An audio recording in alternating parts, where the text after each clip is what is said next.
నమస్కారం.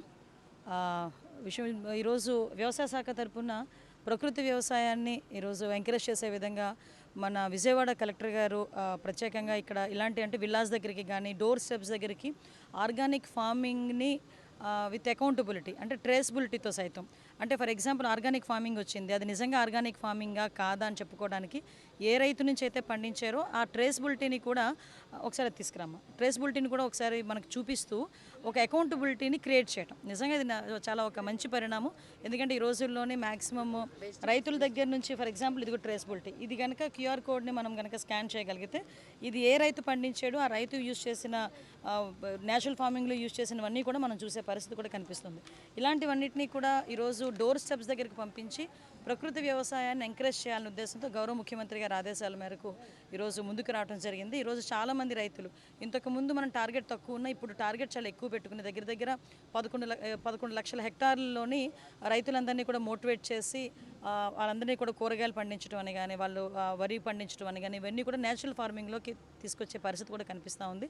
ఒక మంచి పరిణామం కింద భావించాలి. దీనికి ప్రత్యేకంగా కేంద్ర ప్రభుత్వ సహాయ సహకారాలు కూడా పూర్తిగా ఉండటం అన్నది ఇంకొక మనకి ఏడాది ప్రత్యేకంగా ఇక్కడికి వచ్చిన తర్వాత చాలామంది ఈ ఇక్కడ విల్లాస్లో ఉన్న వాళ్ళు కానీ అపార్ట్మెంట్స్లో ఉన్న వాళ్ళు కానీ మేము టెర్రస్ గార్డెన్ని కూడా మేము పెంచుకుందాం అనుకుంటున్నాం, మాకు కూడా సలహాలు ఇవ్వండి అంటే ఆల్రెడీ ఇప్పటికే గవర్నమెంట్ టెర్రస్ గార్డెన్ని కొంచెం సపోర్ట్ చేయడానికి టెర్రస్ గార్డెన్కి సంబంధించి వాళ్ళకి ఏదైతే న్యాచురల్ కావాలో కెమికల్స్ కాదవి ప్రకృతి వ్యవసాయానికి సంబంధించిన ఆ రసాయనాలు కావాలో అవన్నీ కూడా ఎస్హెచ్జి గ్రూప్స్ ద్వారా తయారు చేయించి వాళ్ళకి పంపిస్తున్నారు. సో ఇక్కడ బోత్ బెనిఫిట్స్ ఏంటంటే ఒక పక్క ఎస్హెచ్జి గ్రూప్ వాళ్ళకి కూడా వాళ్ళకి ఒక ఉపాధి కలిగించినట్టు ఉంటుంది. At the same time terrace garden ఏదైతే ఉందో ఆ ఇంట్లో వాళ్ళు ఒక మంచి ఫుడ్ క్రియేట్ చేసుకోవడానికి వాళ్ళగా పండించుకోవడానికి వ్యవసాయం మీద ఒక ఇంట్రెస్ట్ కలగడానికి కూడా ఒక మంచి పరిణామం కింద భావించాలి. ప్రకృతి వ్యవసాయాన్ని ఇంకా ముందుకి కూడా మనం రెడీ చేయాలి. ఎస్పెషల్లీ మేము సింగపూర్ వెళ్ళినప్పుడు కూడా మేము ఒక చెక్ చేసాం. అక్కడ అగ్రికల్చర్ ల్యాండ్ లేదు, వాళ్ళు ఏదైనా కూడా బయట నుంచి ఇంపోర్ట్ చేసుకోవాల్సిందే.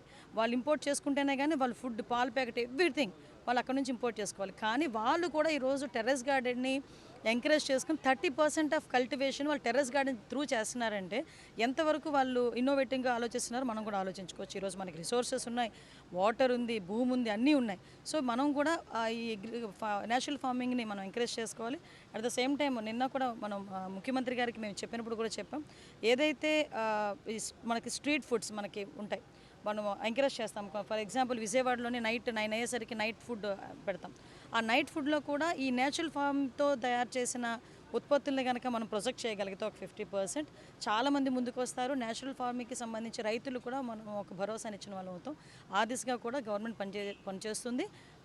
దానికి కూడా గౌరవ ముఖ్యమంత్రి గారికి ప్రత్యేకంగా ధన్యవాదాలు తెలియజేసుకుంటున్నాను. Thank you.